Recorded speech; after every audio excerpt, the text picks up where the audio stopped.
Hello दोस्तों, नमस्कार। मैं हूं यशवंत दामले। आप देख रहे हैं यस मनी विज्ञान चैनल। यस मनी विज्ञान चैनल में आपका स्वागत है। आज की वीडियो में हम सीखेंगे तारे क्यों टिमटिमाते हैं। इसके साथ ही दूसरा क्वेश्चन लेंगे, इसमें अग्रिम सूर्योदय तथा विलंबित सूर्यास्त क्या है।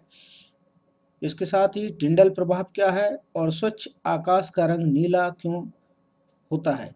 ये सब कारण या इन प्रश्नों के उत्तर हम जानेंगे आज, और ये बहुत ही महत्वपूर्ण क्वेश्चन है वार्षिक परीक्षा की दृष्टि से, एमपी बोर्ड एग्जाम के लिए। तो आइए शुरू करते हैं।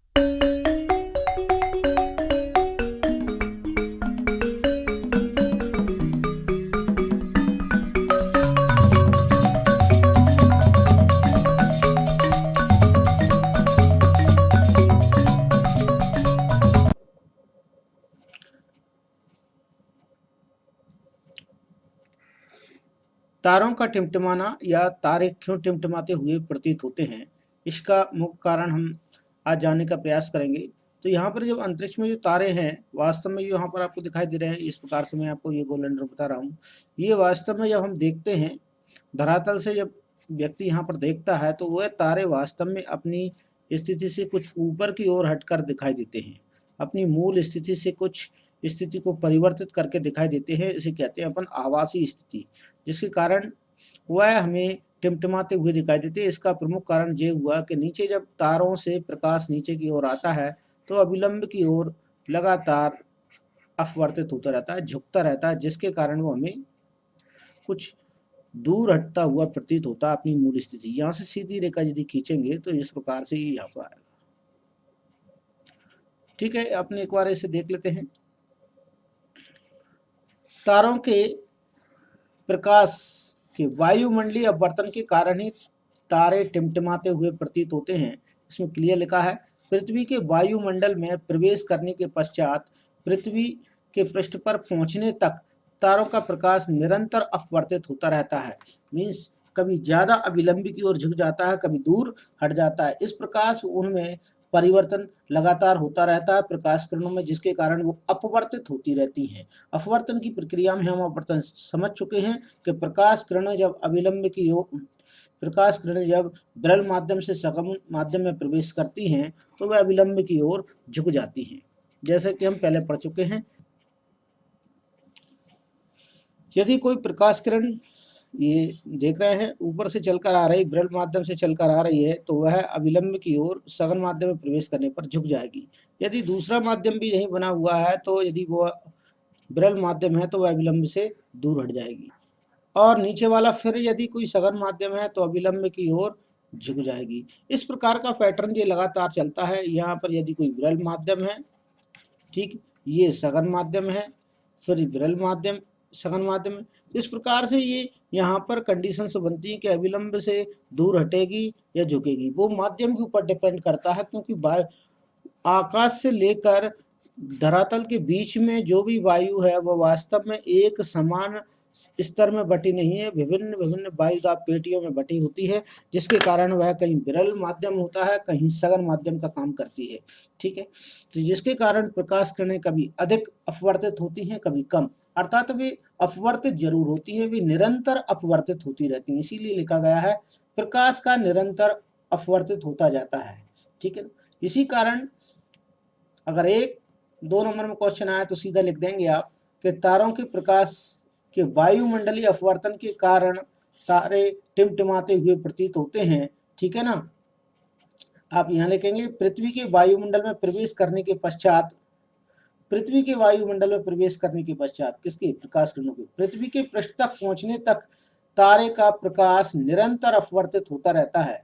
ठीक, ये आप यहाँ तक इसे लिख देंगे और आपको उत्तर कंप्लीट हो जाएगा। वायुमंडलीय अपवर्तन उसी माध्यम में होता है जिसका क्रमिक परावर्ती अपवर्तनांक हो। क्रमिक परावर्ती अपवर्तनांक का मतलब होता है अपवर्तनांक क्रमिक होना चाहिए, उसका परावर्तन कैसा होना चाहिए, क्रमिक होना चाहिए, पास का नजदीक का ही होना चाहिए। ठीक है ना, अपवर्तन का मान ज्यादा अंतर नहीं होना चाहिए, तब जाकर वो हमें झिलमिलाता है, टिमटिमाता हुआ प्रतीत होगा तारा। क्योंकि वायुमंडल के तारे का प्रकाश को अभिलंब की ओर झुका देता है, अतः तारे की आभासी स्थिति उसकी वास्तविक स्थिति से कुछ भिन्न प्रतीत होती है। इसीलिए वह हमें उसकी मूल स्थिति से कुछ दूर और आभासी स्थिति में हमें नजर आता है। क्षितिज के निकट देखने पर कोई भी तारा अपने वास्तविक दृष्टि से ऊंचाई पर प्रतीत होता है। इसके अतिरिक्त जैसा कि ऐसी स्थिति परिस्थिति में पिछले अनुभाग में वर्णन किया चुका है, मतलब आप पहले भी इसके बारे में पढ़ चुके हैं ऊपर। तारे की यह आवासीय स्थिति भी स्थायी न होकर धीरे धीरे बदलती रहती है, क्योंकि ये आवासीय स्थिति धीरे धीरे बदलने का कारण होता है तारे गमन करते हैं, उनमें गति होती है, ठीक है ना। क्योंकि पृथ्वी के वायुमंडल की भौतिक अवस्थाएं स्थायी नहीं है, तो हमें ऐसा ही लगता है कि तारे की स्थितियां लगातार बदलती रहती हैं, क्योंकि भौतिक स्थितियां कैसी हैं, परिवर्तित होती रहती हैं। चूंकि तारे बहुत दूर हैं, अतः वे प्रकाश के बिंदु स्रोत के सन्निकट हैं। तो हम कह सकते हैं कि हमारी आंखों में प्रवेश करने वाला प्रकाश तारों की मात्रा लगातार झिलमिलाती रहती है या विचलित होती रहती है। यहाँ से आप लिख सकते हैं, यहाँ से भी लिख सकते हैं कि तारे की आवासीय स्थिति विचलित होती रहती है और आंखों में प्रवेश करने वाले प्रकाश की मात्रा झिलमिलाती रहती है, जिसके कारण कोई भी तारा चमकीला हुआ या टिमटिमाता हुआ प्रतीत होता है। ऐसा आंसर आप इसमें लिख सकते हैं। एक और पॉइंट आपको मिलेगा क्वेश्चन के रूप में, ग्रह क्यों नहीं टिमटिमाते हैं। यदि ऐसा क्वेश्चन आता है तो आप उसका उत्तर किस प्रकार से देंगे। देखिए, तो ग्रह क्यों नहीं टिमटिमाते हैं। सबसे पहली बात तो ग्रहों का अपना स्वयं का प्रकाश नहीं होता। उसके बाद ही दूसरा कारण यहाँ पर स्पष्ट किया गया है। पहला कारण तो आपके पास यही रहेगा, ग्रहों का अपना स्वयं का प्रकाश नहीं होता है और ग्रह वास्तव में बहुत अधिक नजदीक स्थित है तारों की अपेक्षा, ठीक है।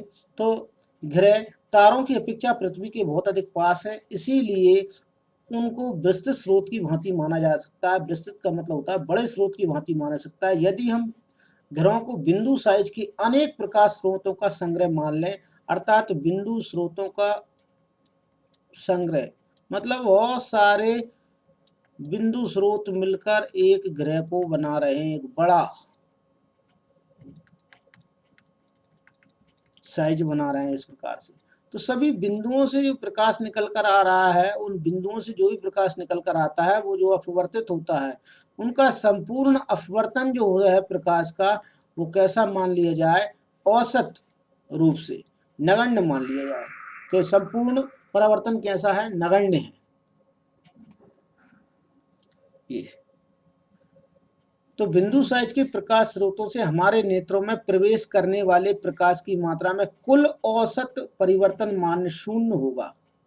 इस कारण जो ग्रह हैं उनके टिमटिमाने का प्रभाव निष्प्रभावित हो जाएगा, अतः ग्रह नहीं टिमटिमाते हैं। आप उसमें ऐसा लिख सकते हैं कि ग्रह वास्तव में कुछ अनेक बिंदु स्रोतों से बने हुए हैं। यदि तो विभिन्न बिंदु स्रोतों से आने वाला प्रकाश जो अपवर्तित होता है, तो उनका कुल अपवर्तन का कुल परिवर्तन औसत मान शून्य हो जाएगा, जिसके कारण वह टिमटिमाते हुए प्रतीत नहीं होते हैं। आप उसमें ऐसा लिख सकते हैं।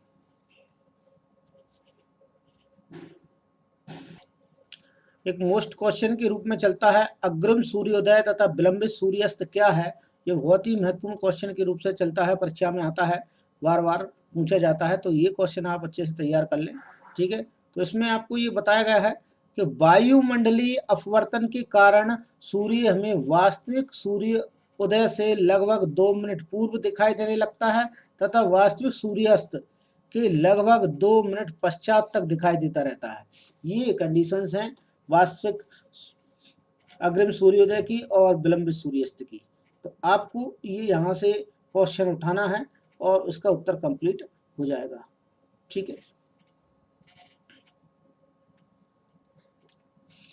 यहाँ देखिए, अग्रिम सूर्योदय का ये उत्तर है, मैं आपको यहाँ पर बता रहा हूँ, तो यहीं से आप नोट कर लें, कोई दिक्कत नहीं है। तो यहाँ से आप लिख देंगे, ठीक। वायुमंडलीय अपवर्तन के कारण सूर्य हमें वास्तविक सूर्योदय से लगभग 2 मिनट पूर्व दिखाई देने लगता है, ठीक ना। ये कहलाता है वास्तविक सूर्य उदय। ये क्या कहलाएगा, वास्तविक सूर्योदय कहलाएगा।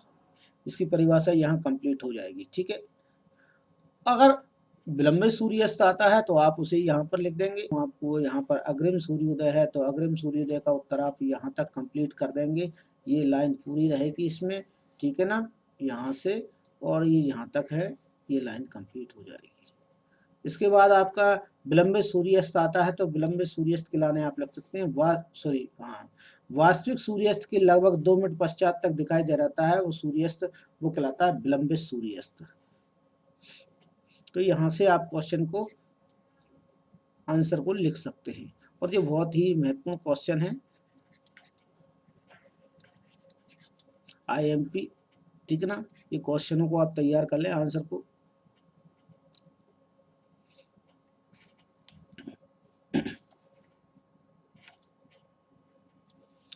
नेक्स्ट हम पढ़ेंगे यहाँ पर टिंडल प्रभाव देखते हैं। तो टिंडल प्रभाव क्या है? तो टिंडल प्रभाव में आपको पता चलेगा, यहाँ सबसे पहले वायुमंडल की बात कर रहे हैं। तो पृथ्वी का वायुमंडल सूक्ष्म कणों का एक विषमांगी मिश्रण अर्थात छोटे छोटे कणों से मिलकर बना है, जिसमें धूल, वायु, गैसों के कण मिश्रित होते हैं। इन कणों में धुआं, जल, सूक्ष्म बूंदें, धूल के कण निलंबित होते हैं तथा वायु के अणु भी इनमें सम्मिलित होते हैं। जब कोई प्रकाश किरण पुंज इस महीन कणों से टकराती है तो उस किरण पुंज का मार्ग दिखाई देने लगता है। किरण पुंज का मार्ग दिखाई देने लगता है, तात्पर्य होता है कि वह किरण पुंज हमें इस प्रकार से नजर आती है कि वह चमकीली है। आप यदि देखना चाहें तो आपके जो खपरेल वाले घर होते हैं या रूम होते हैं, यहाँ पर स्लिट बनी हुई, झिरी बनी हुई है, यदि यहाँ से कोई प्रकाश किरण आए,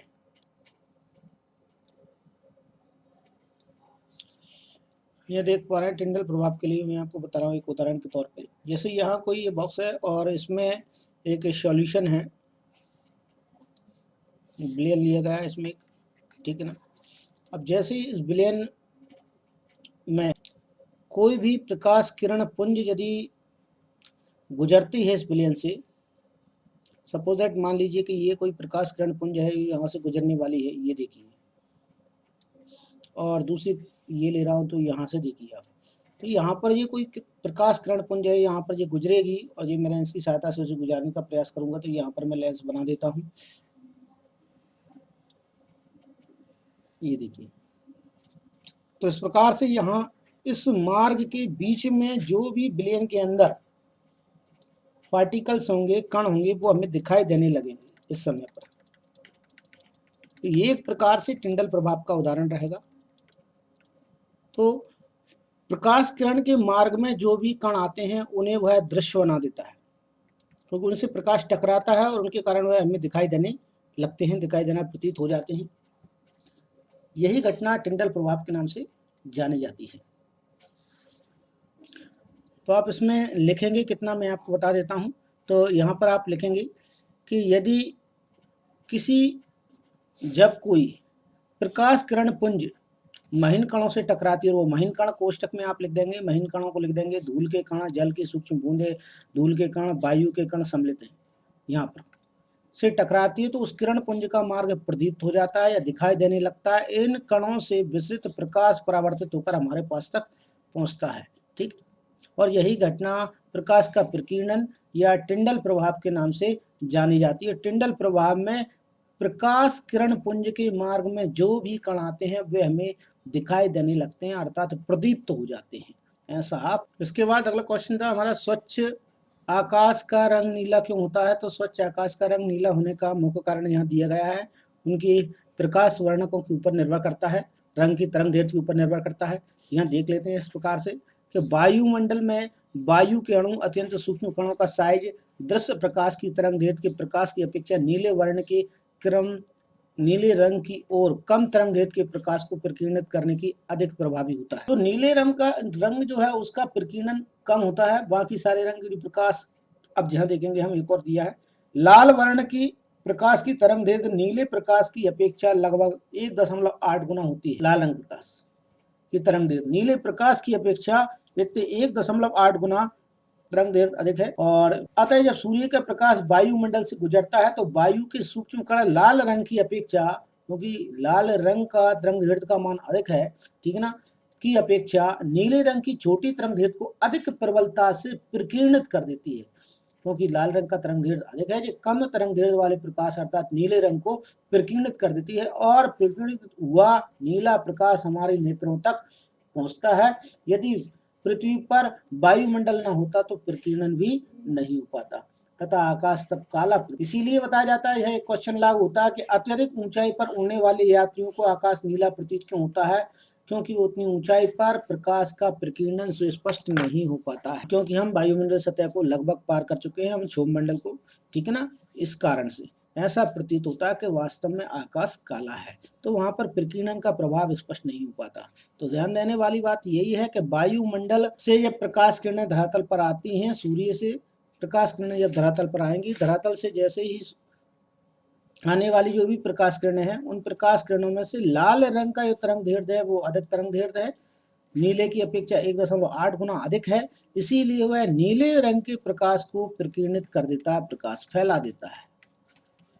ये फैलाना ही उसका प्रकीर्णन कहलाता है, जिसके कारण नीले रंग का प्रकाश ही हमारे आंखों तक पहुंच पाता है। इसीलिए हमें आकाश का रंग नीला प्रतीत होता है। यहाँ एक प्रकाश के प्रकीर्णन का एक डायग्राम दिया गया है, इस डायग्राम को आप बनाना सीख लें। ये डायग्राम परीक्षा की दृष्टि से बहुत महत्वपूर्ण है और परीक्षा में आता रहता है, इसलिए मैं आपको बता रहा हूँ। कोलाइडी विलयन में प्रकाश के प्रकीर्णन का प्रक्षेपण करने के लिए एक प्रबंध बनाया गया है, और यह प्रबंध बनाया गया है तो इसमें सबसे पहले यहाँ एक L1 उत्तल लेंस लिया गया है, एक L2 उत्तल लेंस लिया गया है, और ठीक है ना, यह एक सॉल्यूशन लिया गया है जहाँ पर आप देख पा रहे होंगे एक विलयन है, विलयन यहाँ पर लिया गया है। ये विलयन वास्तव में इस पात्र में लिया गया है, इस पात्र के अंदर एक सॉल्यूशन है, सॉल्यूशन में आप देखेंगे जो भी कण होते हैं वो आपको यहाँ पर दिखाई नहीं दे रहे हैं वास्तव में, ठीक है, दिखाई दे रहे हैं अभी।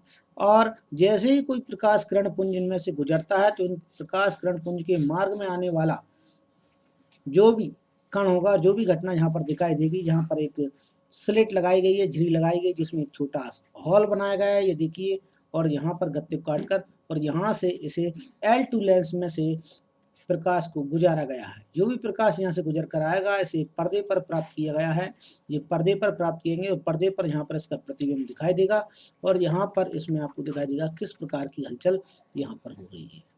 तो ये एक वास्तव में कोलाइडी विलयन में प्रकाश के प्रकीर्णन का प्रक्षेपण करने के लिए एक प्रबंध है, और इस डायग्राम को आप बना लें, ये बहुत ही महत्वपूर्ण डायग्राम है। आज की वीडियो में इतना ही।